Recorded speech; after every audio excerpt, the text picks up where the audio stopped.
Hai sahabat Poko, selamat datang di program kami Podko, podcastnya Poko. Pada episode yang ketiga ini, kita mengundang seseorang yang sangat amat luar biasa. Bukan hanya mahasiswa, tapi mahasiswa yang berprestasi. Bukan itu aja, tapi mahasiswa berprestasi nasional nih teman-teman. Udah ada di ruang meeting kita. Langsung aja kita sambut nih, Mbak Rabita. Selamat pagi, Mbak. Halo, pagi Rosi. Mungkin Mbak Rabita mau kenalan dulu nih sama teman-teman Poko. Boleh, selamat pagi teman-teman Poko semuanya. Nama saya Rabita Madina, biasa dipanggil Gita. Saya mahasiswa Fakultas Hukum Universitas Gadjah Mada, Angkatan 2017. Oke, Mbak Rabita, gimana sih Mbak perasaannya jadi Mapres? Tadi kalau Rosi bilang bukan mahasiswa biasa, justru dari sejak sebelum ketika udah jadi Mapres sampai setelah jadi Mapres ngerasa nggak ada bedanya, tetap mahasiswa kayak biasa aja, tetap datang ke kelas, terus pulang kelas ada kegiatan lain segala macam. Jadi kayaknya mungkin sama-sama aja sih gitu. Yang bisa pertanyaan mungkin kok bisa sih Mbak jadi Mapres? Itu juga mungkin saya juga masih bingung ya sampai sekarang, bisa ditanya ke juri-jurinya di Kemendikbud. Cuma awalnya tuh nggak pernah jadi target ya Roshi, jadi awalnya benar-benar iseng-iseng berhadiah. Cuma prinsipnya adalah ya kalau mau iseng usaha yang terbaik, tapi terkait hasilnya kayak gimana itu tergantung yang di atas gitu. Jadi yang penting ya udah usaha aja, dan ternyata rezekinya dapat gitu. Jadi yang bisa dilakuin cuma disyukurin dan gelarnya digunakan sebaik-baiknya gitu. Terkait gimana caranya kok bisa kesini, menurut aku yang paling penting kuncinya nomor satu adalah ya ada niat, ada usaha yang terbaik. Kalau soal hasil itu di luar kendali kita, jadi serahin aja ke yang di atas gitu. Mbak terbebani nggak sih Mbak dengan title itu? Pilmapres ini, title Mapres.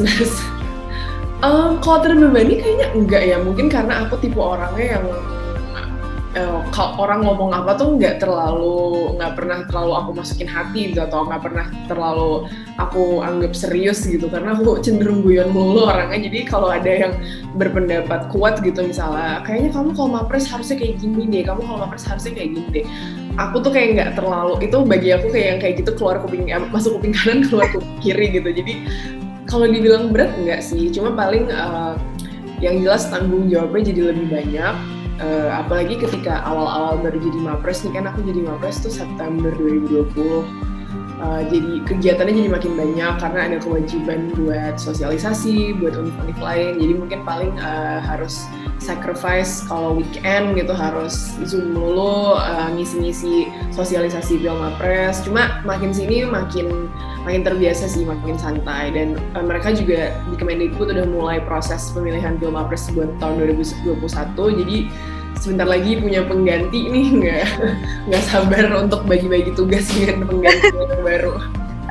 Ya Mbak, kalau misalkan kita cari nama Mbak Rabita Madina di Google, pasti banyak keluar artikel inspiratif atau juga artikel tentang pencapaian Mbak Rabita itu sendiri. Gimana sih Mbak caranya membuat semua target kita itu tercapai? Mungkin teman-teman Poko juga masih sibuk gitu dengan akademisnya atau dengan organisasinya gitu. Oke, kalau dari aku itu manajemen target aku itu sebenarnya nggak pernah terlalu besar atau terlalu banyak. Jadi aku cenderung targetin hal-hal sedikit-sedikit yang jangka pendek. Nanti kalau misalnya udah sampai baru punya target baru. Jadi aku bukan tipe-tipe yang pas maba gitu. Misalnya aku punya target, pokoknya sebelum aku lulus aku harus bisa jadi ini enggak.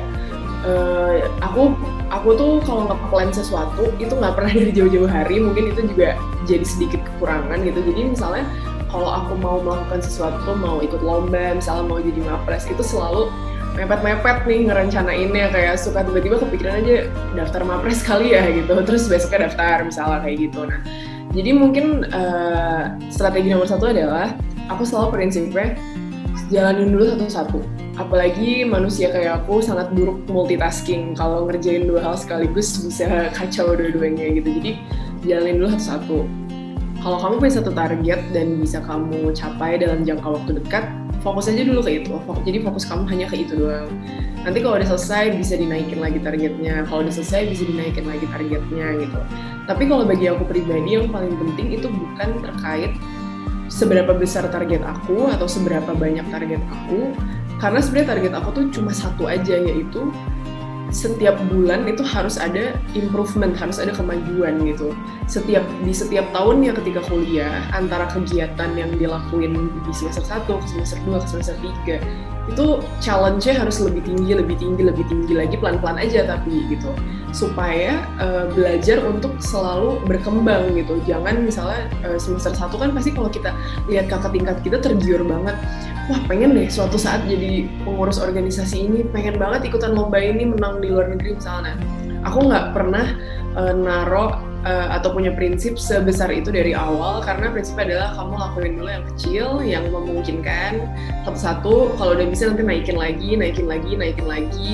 Makanya dari semester 1 sampai semester 7 itu dipastiin targetnya itu semua emang fokus ke perkembangan diri, perkembangan karakter, harus bisa jadi mahasiswa yang lebih baik lagi gitu, dengan pasang target kecil-kecil tapi tingkat kesulitan atau tingkat tanggung jawabnya dinaikin dikit-dikit gitu. Tapi Mbak, berarti kan kalau misal aku lihat nih plannya itu dibuat kayak padat gitu ya. Gimana sih Mbak dengan banyaknya plan yang padat itu Mbak Rabita nih nggak cepet stres gitu atau drop mungkin? Sebenarnya kalau capek atau stres, aku yakin semua mahasiswa tuh pasti capek atau stres ya. Mungkin kalau ada mahasiswa yang nggak stres atau nggak capek, terlalu santai mungkin ya. Jadi pasti ada beban pikiran gitu, pasti ada pikiran, aduh capek, aduh banyak banget yang harus dikerjain. Kalau buat aku pribadi, alasan kenapa mungkin nggak terlalu kelihatan ya, bukan nggak stres, tapi mungkin nggak terlalu kelihatan di depan publik atau kayak nggak terlalu kelihatan di sosmed, itu karena aku selalu ngelakuin hal yang aku mau. Gak pernah aku ngelakuin hal karena dipaksa orang, atau iri sama prestasi orang, atau pengen ngejar prestasi yang udah pernah didapat sama temen sebelumnya atau kakak tingkat sebelumnya, terus pengen jadi kayak orang itu. Pokoknya prinsipnya adalah kalau aku mau aku lakuin, tapi kalau aku nggak mau nggak akan aku lakuin gitu. Nah itu kayaknya yang bikin aku selalu bisa sehat pikirannya gitu ya. Karena kalau misalnya aku gagal, aku orangnya cukup dingin untuk bereaksi. Oh kalah, oh gagal, ya udah gitu. Besok kegiatan apa lagi ya gitu. Nggak pernah dibawa baper berhari-hari, karena aku juga sering mikir kalau kamu gagal emang apa sih resikonya, kayak nggak ada, sebenarnya tuh nggak ada ruginya buat aku kalaupun aku nyoba terus gagal gitu. Yang ada tuh cuma manfaatnya doang. Jadi kalau bagi aku tuh nggak pernah kebawa pikiran, karena aku nggak terlalu malu kalau kalah, kalau gagal itu kayak nggak ada terlintas rasa malu, nggak ada terlintas rasa minder atau kecewa ke diri sendiri gitu. Yang ada aku malah oke, itu pengalaman bagus, yuk besok kita kegiatannya apa nih gitu loh. Jadi aku siklusnya cukup cepet untuk nggak kepikiran gitu loh. Tapi Mbak Rabita bisa nggak sih Mbak mungkin ceritain sedikit satu momen, pernah nggak sih Mbak Rabita tuh dalam suatu momen overwhelmingnya tuh banget gitu, ada nggak sih? Kayaknya kalau overwhelming banget justru itu setelah selesai pemilihan Pilmapres nasional. Soalnya dari semester 1 itu pasti selalu ada kegiatan di luar tanggung jawab akademik, walaupun satu-satu ya. Jadi misalnya semester 1 aku lomba A, semester 2 aku lomba B, semester 3 aku lomba C. Tapi satu semester itu nggak pernah lebih dari satu lomba gitu. Terus misalnya semester 4 mau ngejabat jadi ketua organisasi, semester 5 mau jadi ini. Jadi kayak aku selalu harus nyari kegiatan di luar tanggung jawab akademik, karena aku orangnya cukup bosenan juga kalau nggak ada kerjaan juga cukup bosen gitu kan. Ada poin dimana ketika aku semester 7 itu semester dimana aku menang Pilmapres, itu aku udah capek banget karena SKS aku udah sedikit, udah tinggal skripsian. Jadi yang ada di otak aku adalah ini adalah semester rebahan. Orang lain lagi pada main tapi kamu malah capek persiapan Pilmapres. Nah di situ ada momen dimana aku kayak, aduh aku pengen banget semester 7 ini jadi semester santai, jadi semester rebahan, karena kayak udah capek aja dari semester 1 selalu ada kegiatan gitu sama semester 7. Akhirnya ya mau nggak mau dipaksain sebisa mungkin waktu itu strateginya udah macam-macam lah supaya nggak overwhelming. Kayak Pilmapres itu hari pertama, kalau nggak salah aku ingat bulan September, hari pertama Pilmapres itu mulai seleksi itu jam 9 pagi, dan jam 6 pagi itu aku masih sempat ke pantai, ke Gunung Kidul, karena aku mikir kayak waduh kayaknya ini kalau nggak rekreasi dulu jam 9 ini nggak akan seger nih. Jadi kayak pokoknya diatur taktiknya gimana supaya masih bisa, pikirannya masih bisa fokus apapun itu strateginya gitu.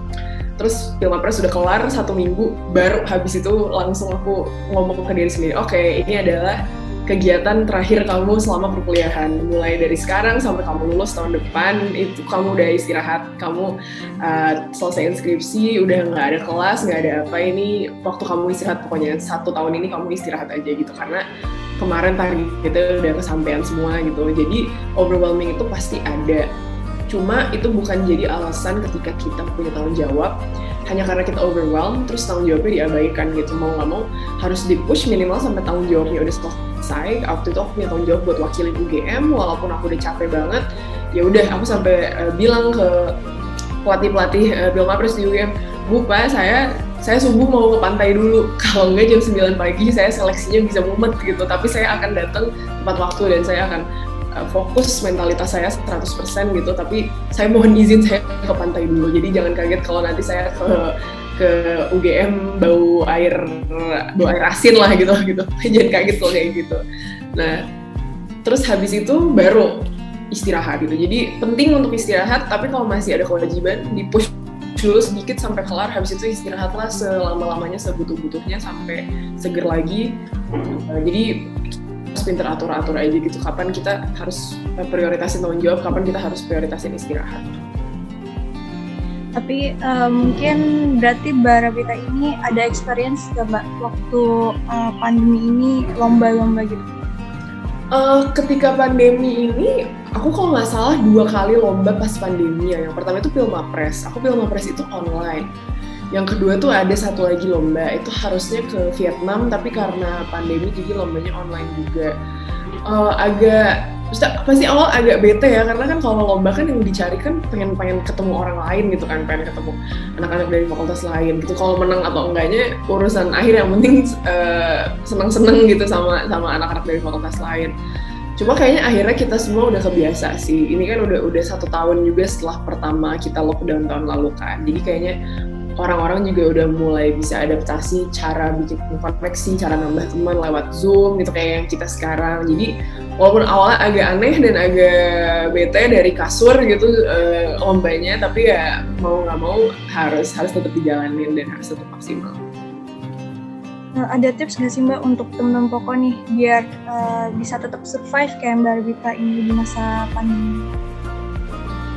Kalau waktu awal pandemi, kan orang-orang pasti struggle, termasuk aku sendiri. Gimana caranya biar kita produktif, biar kita on track gitu, biar nggak malas-malasan. Karena semua tuh bisa dilakuin di kasur gitu, nggak mau kelas jam 9 pagi nggak harus mandi dulu, tinggal bangun buka laptop gitu kan. Jadi kayak pasti orang-orang to some extent mereka produktivitasnya agak mundur dikit, termasuk aku termasuk yang mundur banget gitu karena keenakan malah di kamar mulu.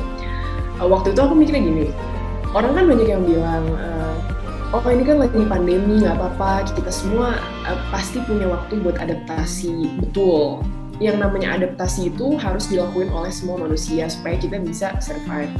Tapi waktu itu aku udah mikir, aku nggak tahu pandemi ini sampai kapan, aku nggak tahu ini 2 bulan, 6 bulan, setahun, 2 tahun, buktinya kita sekarang udah setahun lebih, kita masih belum balik ke kampus gitu. Jadi nggak mungkin kalau kita punya mindset, oh nggak apa-apa lagi pandemi, semua orang itu pasti produktivitasnya rendah, kita tunggu aja sampai pandeminya selesai, sampai balik lagi ke kampus, baru kita mulai semangat lagi. Nah, aku ngerasa nggak ada waktu buat nunggu kayak gitu, karena aku bahkan nggak tahu kapan kita akan beraktivitas normal lagi. Maka mau nggak mau pilihannya adalah antara kita maksimalin pengalaman kita lewat virtual, atau enggak kita akan kelamaan ke bawah malas-malasan gitu. Jadi kita nggak ada yang tahu pandemi ini kapan selesainya. Bagi kalian yang masih punya mindset, mari kita tunggu pandeminya selesai, baru saya mau aktif lagi. Kayaknya udah waktunya dari sekarang mulai aktif lagi deh, karena kita nggak akan pernah tahu kapan seutuhnya kita punya pengalaman tatap muka kayak yang dulu kita rasain di kampus. Dengan title Mbak sekarang nih, aku pengen tanya lagi nih. Menurut Mbak Rabita, mahasiswa yang berkualitas itu yang seperti apa sih Mbak? Sebenarnya kalau bagi aku nggak ada patokan ya, kayak nggak ada patokan prestasi, nggak ada patokan IPK, nggak ada patokan kegiatan, nggak ada patokan organisasi. Kalau standar yang aku impose ke diri sendiri itu gampang banget, yaitu kamu yang hari ini dibanding kamu yang besok itu harus jauh lebih baik kamu yang besok. Jadi sehari-hari itu harus punya kesadaran kalau apa yang dilakuin hari ini besok harus bisa lebih baik lagi, besok harus bisa lebih baik lagi. Karena kita nggak akan pernah tahu ya, mungkin ada juga mahasiswa yang sering kita bilang kupu-kupu misalnya, tapi ternyata kualitas dia itu jauh lebih tinggi misalnya dari mahasiswa yang kalau di kampus sampai jam 11 berkegiatan. Jadi kita nggak bisa nge-assess atau nge-judge kualitas mahasiswa satu-satu dari tampak luar ya. Semua itu menurut aku sesimpel apakah kamu punya mentalitas untuk mau improve atau enggak, mau berkembang atau enggak. Caranya gimana, itu masing-masing orang pasti beda-beda gitu. Ada yang caranya dengan berorganisasi, dengan rapat di kampus sampai malam, ada juga yang pulang ke kos, mungkin dia punya project-project sendiri, mungkin dia punya cara belajarnya sendiri. Jadi yang penting adalah kamu harus selalu ingat ketika kamu mau tidur tiap malam, besok kamu bangun, apa nih yang kamu lakuin hari ini yang besok tuh bisa diperbaikin, bisa lebih baik itu apa gitu. Hari ini telat datang ke kelas, misalnya telat datang 15 menit, yaudah besok targetnya telat 5 menit misalnya. Terus lusanya jangan telat sama sekali. Kayaknya aku tipe-tipe yang sesimpel itu orangnya gitu. Misalnya, oh hari ini ada quiz, tapi aku bahkan nggak belajar sama sekali gimana caranya. Oh ya udah kalau gitu besok ada kelas ini, takutnya besok ada quiz juga gara-gara mau UAS, paling belajar dulu deh malam ini. Jadi sesimpel kita evaluasi kecil-kecilan tiap hari. Hari ini apa yang bisa diperbaikin ya, kalau bisa besok udah ketutup gitu. Dan tiap hari kalau bisa secara sadar itu dikit-dikit kayak gitu, hal-hal kecil kayak gitu menurut aku justru yang paling mudah dilakuin dan yang paling efektif dibanding kita nargetin hal besar terus kayak usahanya juga keras-kerasan sehari 24 jam nargetin satu hal. Mending kecil-kecil dulu kayak gitu. Untuk sampai di titik ini kan pasti butuh juga menjadi orang yang kritis gitu mungkin. Dari Mbak Bita ini gimana sih Mbak agar menjadi mahasiswa yang kritis gitu? Gimana cara ningkatin cara berpikir kritis itu?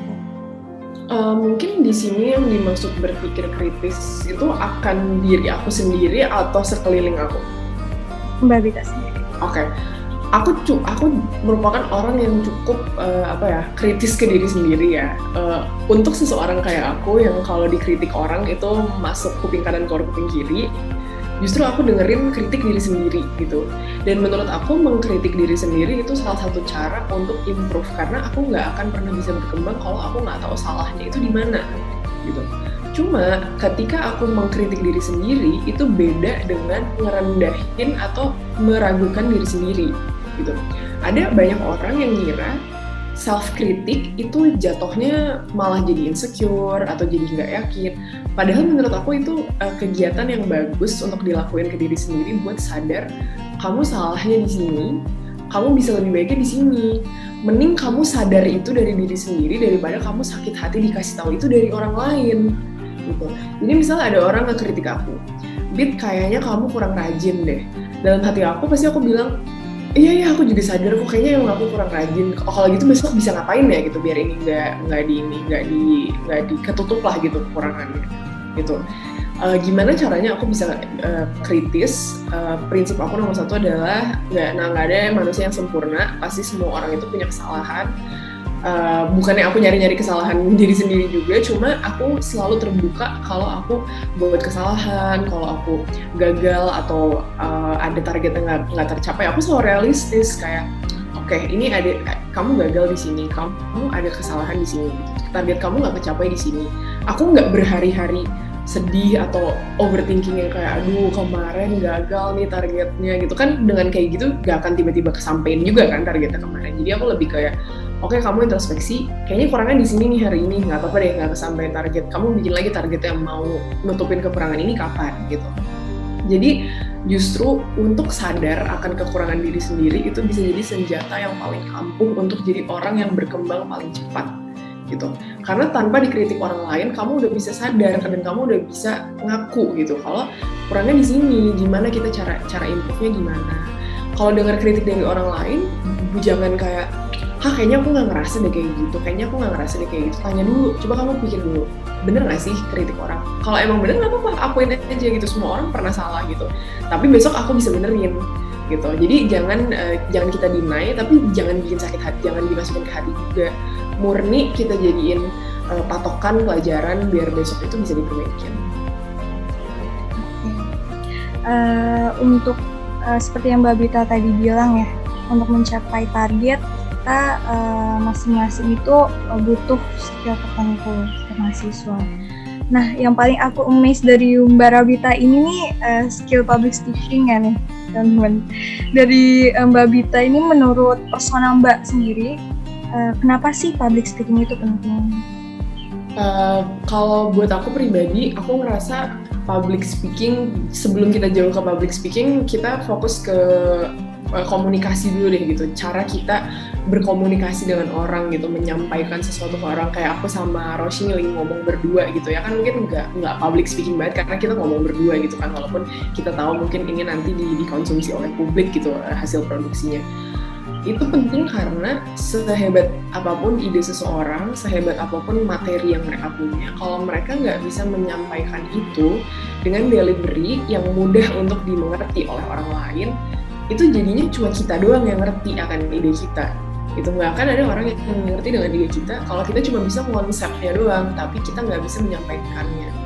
Sama halnya, aku juga pernah lihat beberapa orang yang mungkin mereka speakingnya bagus banget, tapi konsepnya yang kurang. Jadi pinter ngomong, tapi mungkin secara scientific gitu mungkin mereka kurang di risetnya atau nyiapin bahannya gitu. Jadi menurut aku harus bisa balance dua-duanya gitu. Dan prosesnya aku juga nggak bisa bilang prosesnya cepat gitu ya. Semua orang punya, apalagi bagi teman-teman yang kayak masih suka nervous kalau komunikasi, nervous public speaking gitu. Cuma kunci nomor satunya adalah yang pasti practice makes perfect gitu. Semakin sering kalian melakukan ini, semakin berani gitu, sampai akhirnya kalian kebiasa banget, mulai dari ngomong sama Roshi atau ngomong di depan publik, lama-lama jadi kebiasa gitu.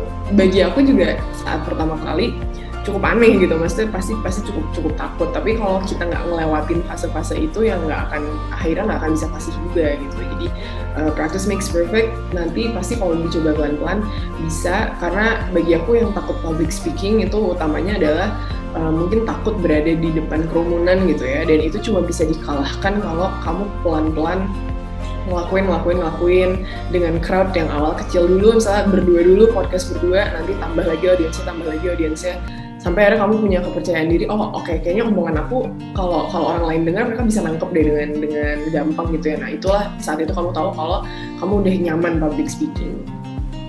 Nih, tadi kan Mbak Bita juga bilang, Mbak Bita juga ngerasain namanya nervous Mbak. Dulu pas awal lomba atau bicara di depan banyak orang, pernah nggak ada momen nervous yang bikin malu gitu?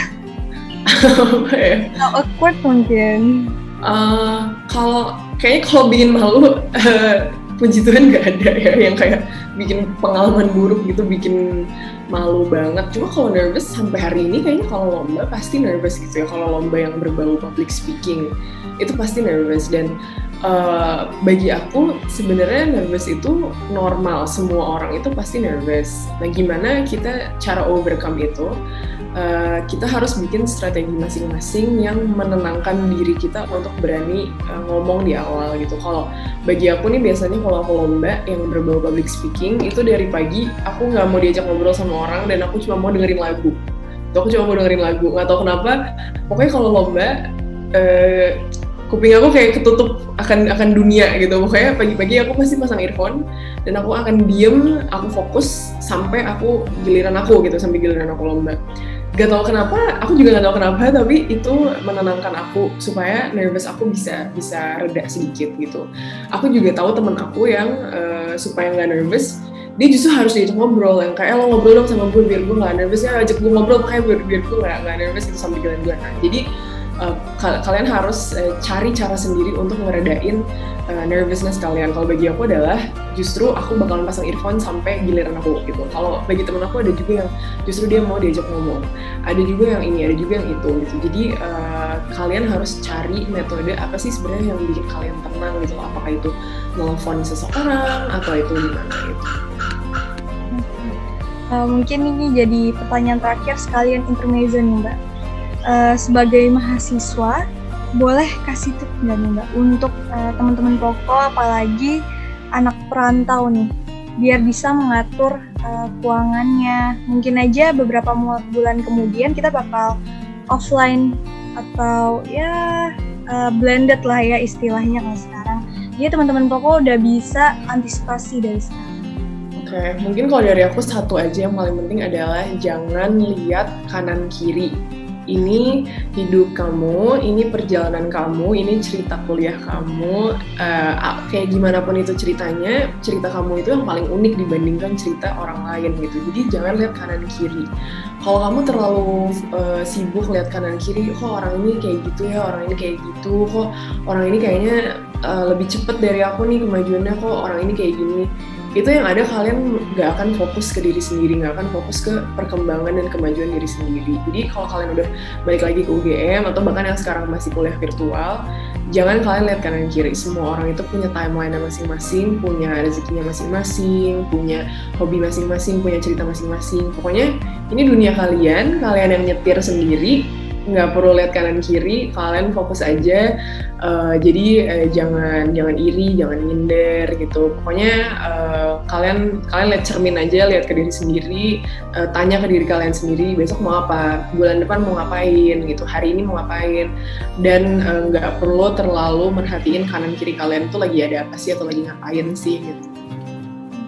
Kalau itu kan mungkin dari sisi untuk mengembangkan dirinya ya Mbak. Mungkin Mbak Rita dulu kan juga ngerasain yang namanya jadi mahasiswa offline. Iya.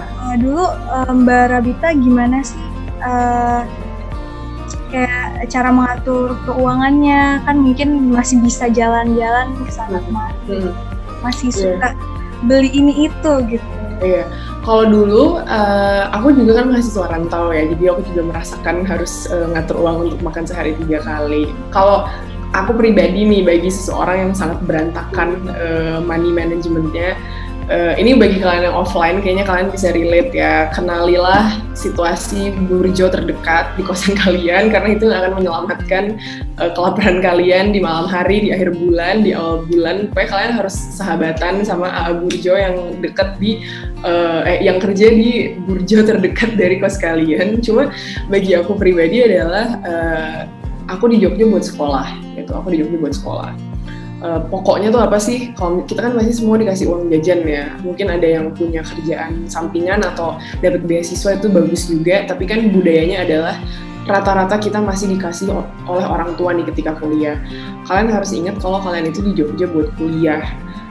Kalian atur-atur buat makan sehari 3 kali, jangan sampai misalnya kalian ngabisin uang buat hal-hal yang semata-mata jadi hiburan detik ini, tapi ternyata itu ngeganggu kegiatan belajar kalian gitu. Misalnya sampai akhir bulan yang kayak udah seret banget gitu, jangan malah dipakai main atau gimana gitu. Kita harus mau nggak mau harus survive.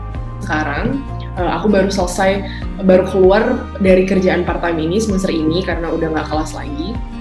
Jadi kalau misalnya kalian mau dapat income tambahan, kalian juga bisa banget cari-cari kerjaan part time, karena itu ada banyak banget. Dan beasiswa yang ditawarin juga nggak sedikit, ada banyak. Beasiswanya ada yang dalam bentuk UKT, ada yang dalam bentuk uang jajan gitu. Jadi bukan hanya kalian pinter-pinter atur-atur uang yang udah dikasih orang tua, tapi kalian juga harus pinter-pinter kalau memang mau lebih sering main atau gimana, dan sekiranya uang yang dikasih orang tua itu nggak memungkinkan untuk terlalu banyak main, tapi kalian perlu refreshing, ya kalian harus kerja keras misalnya untuk cari kerjaan part time atau cari beasiswa yang ngasih uang jajan gitu. Jadi semua itu ketika kuliah jalannya itu gampang gitu. Menurut aku gampang dalam artian ada banyak banget pintu sebenarnya, ada banyak banget pintu.